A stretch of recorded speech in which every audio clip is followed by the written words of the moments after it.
Your soil is talking to you, and most gardeners miss the message completely. Before we get into this, make sure you subscribe to Evergreen Garden. Hit the like button and drop a comment telling me what your soil looks like right now, because this channel exists for gardeners who want real results, not guesswork. Now here's the truth most people don't want to hear. Your soil is constantly giving you feedback. Every pale leaf, every stalled plant, every weed takeover is your soil speaking. Most gardeners keep adding fertilizer, compost, or water without stopping to listen, and that's why gardens fail year after year. Healthy soil always leaves visible clues before plants collapse. Soil problems never appear suddenly, they build quietly. Long before plants die, the soil shows signs that something is off. If your garden struggles even though you water regularly and apply manure or compost, that is already a message. Soil that drains too fast, cracks wide open in dry weather, or turns sticky and smells sour after rain is telling you it's out of balance. Good soil should crumble in your hand, hold moisture without becoming swampy, and smell earthy, not rotten. When soil structure is wrong, roots suffocate, nutrients lock up, and beneficial microbes disappear. Soil color tells you more than any fertilizer label ever will. Dark soil is not automatically healthy, but pale or gray soil is always a warning sign. Light-colored soil usually means low organic matter and weak microbial activity. When soil looks ashy or dusty, nitrogen is often missing or locked away. Red or orange soil indicates high iron content, which is common in many regions, but it often comes with poor phosphorus availability. Black soil that becomes hard like concrete when dry usually contains organic matter but lacks structure. That soil needs aeration and biological activity, not more nutrients. When you add compost at a rate of 1 part compost to 3 parts native soil and lightly incorporate it into the top 15 centimeters, you begin correcting this imbalance instead of masking it. Weeds are not enemies, they are messengers. Every weed growing in your garden is responding to soil conditions you created. If you see excessive nutgrass, your soil is compacted and holds water poorly. If pigweed or amaranth dominates, nitrogen levels are high but unbalanced, often from overusing manure. If clover spreads aggressively, your soil is nitrogen deficient and is calling for balance, not chemicals. Instead of ripping weeds out and spraying, observe what keeps returning. Correcting soil conditions reduces weeds naturally over time. For compacted soil, broad forking or loosening the top 20 centimeters and adding coarse organic matter like partially decomposed leaves at a ratio of 2 parts soil to 1 part organic matter makes a measurable difference within one season. Water behavior is, honestly, one of the loudest signals soil gives you. If water pools on the surface after a light rain, your soil lacks structure and air. On the other hand, if water disappears instantly and plants wilt just hours later, your soil lacks organic matter. Healthy soil absorbs water steadily and releases it slowly.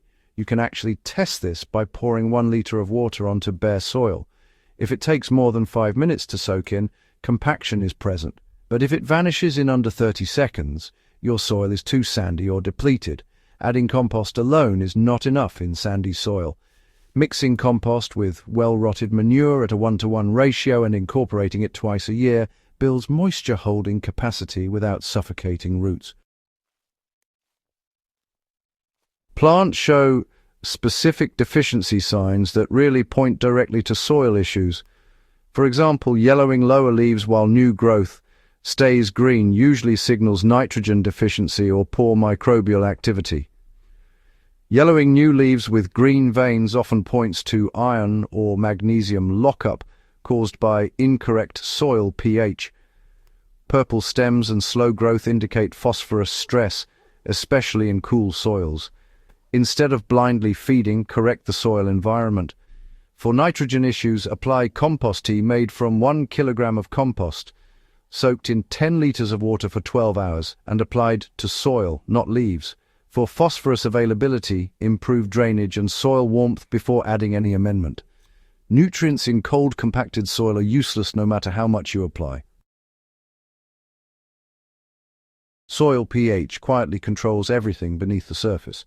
Many gardeners never test soil pH and, honestly, wonder why nothing thrives.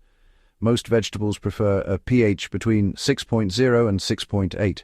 Outside this range, nutrients become unavailable even if present. Acidic soil below 5.5 often shows stunted growth and poor root development. Alkaline soil above 7.5 leads to yellow leaves and weak flowering. If soil is too acidic, apply agricultural lime at a rate of 200 to 300 grams per 10 square meters and retest after 3 months.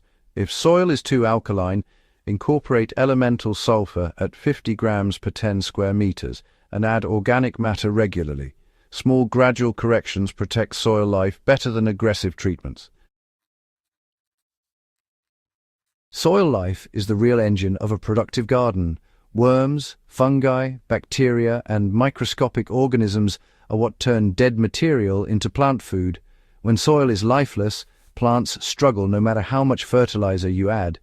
If you dig and find no worms, your soil biology is weak. Regular mulching with organic material rebuilds life fast. A mulch layer 5 to 7 centimeters thick using grass clippings, dried leaves, or straw keeps soil cool, feeds microbes, and prevents erosion. Avoid burying fresh organic matter too deep. Let soil organisms pull it down naturally. This preserves oxygen flow and prevents rot. Continuous digging and tilling silence soil signals. Overworking soil destroys structure and microbial networks. Tilling breaks fungal threads that transport nutrients to roots. It also causes rapid organic matter loss. If your soil hardens quickly after tilling, that is a warning sign you're doing more harm than good. Switch to minimal disturbance gardening, loosen soil only where planting is needed, add organic matter to the surface, and let rain, worms, and time do the rest. Gardens managed this way improve every season instead of declining. Correcting soil problems requires patience, not shortcuts. There is no instant fix for bad soil, but there is a reliable path forward. Observe, adjust, and allow time for biology to recover. Apply compost twice a year, mulch continuously, reduce chemical inputs and water deeply but less frequently. A garden soil that improves steadily will reward you with healthier plants, fewer pests, and consistent harvests. Soil speaks in patterns, not emergencies. Gardeners who learn its language stop guessing and start growing with confidence. Final thoughts for gardeners who want lasting results. If there is one thing to remember, it's this. Your soil always tells you what it needs before plants fail. The moment you stop listening is the moment problems multiply. Treat soil as a living system, not dirt, and it will work with you instead of against you. If this guide helped you understand your soil better, subscribe to Evergreen Garden, share this video with a fellow gardener, and leave a comment telling me what signs your soil has been showing. Let's grow smarter gardens together season after season.